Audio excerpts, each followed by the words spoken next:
Hey everyone, how's it going? So I want to do a little quick Friday reads, talk about some of the books that I've read that I've been working on during the week, some that I've finished during the week, and what I'm going to read this coming week. And I'm going to sound like a bit of a broken record, and I do apologize, but I'm reading some long books, so they take a while to get through. But to start with one that I read quite quickly, it's in this book, The Sagas of the Icelanders, which I got out from the library.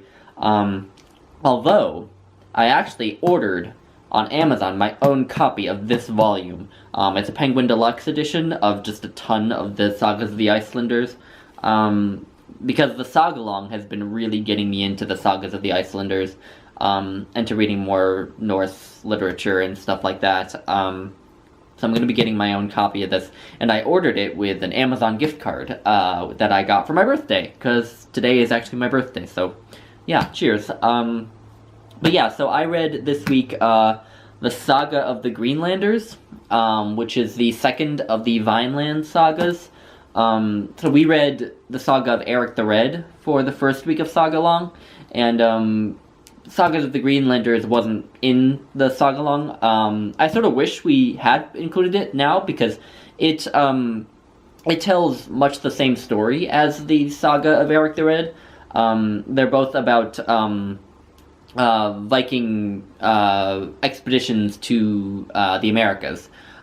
They visited what is now Canada about almost 500 years before Christopher Columbus, and it's just sort of expeditionary stories about these Vikings sailing to America, looking around, interacting with and ending up fighting natives, and other things.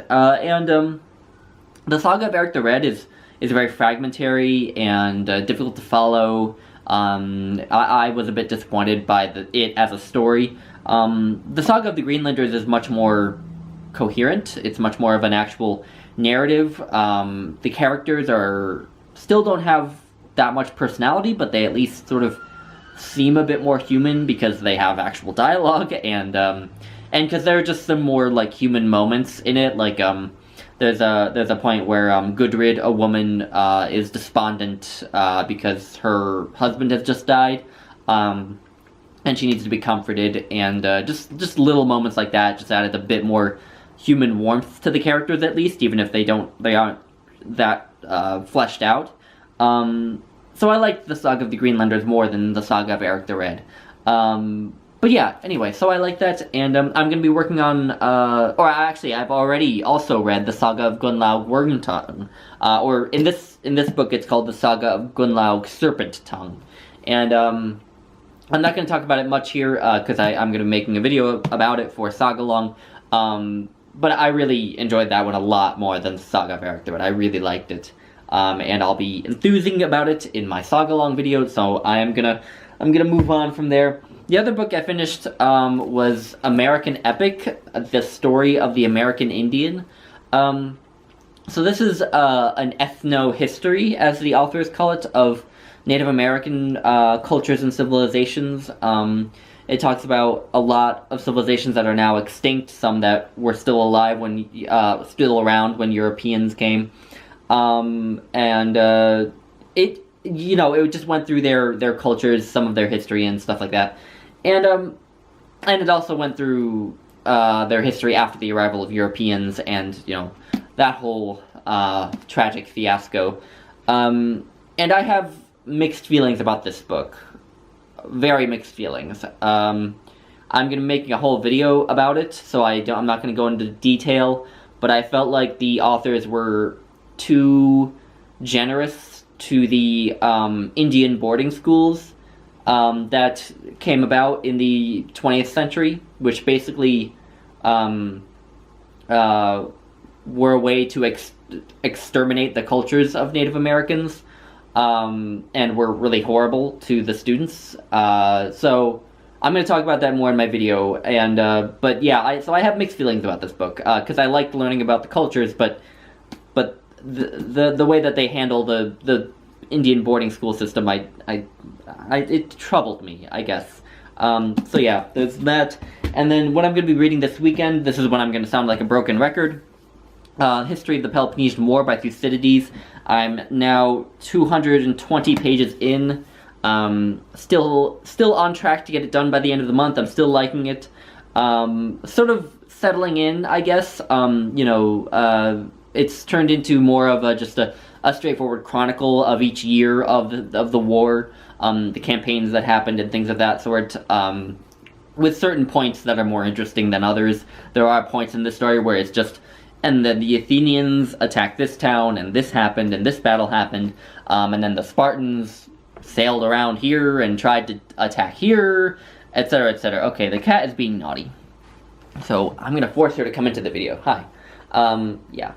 So you get to see Bessie today. She's not gonna stay. But yeah, so I'm still liking it, but it is getting into a bit more of a, not boring, but just a bit more, repetitiveness, I suppose. And I'm still liking it, though. Still enjoying it, but I'm reading it little bit by little bit. So yeah. And then, Don Quixote by Cervantes. This, I have 200 pages left now. I kind of want to push to try to finish it this weekend. If I read 100 pages tomorrow, 100 pages the next day, I can do it.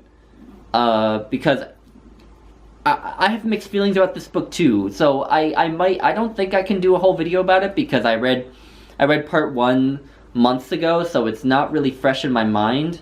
But maybe I'll talk about it more in depth in my next Friday reads or something.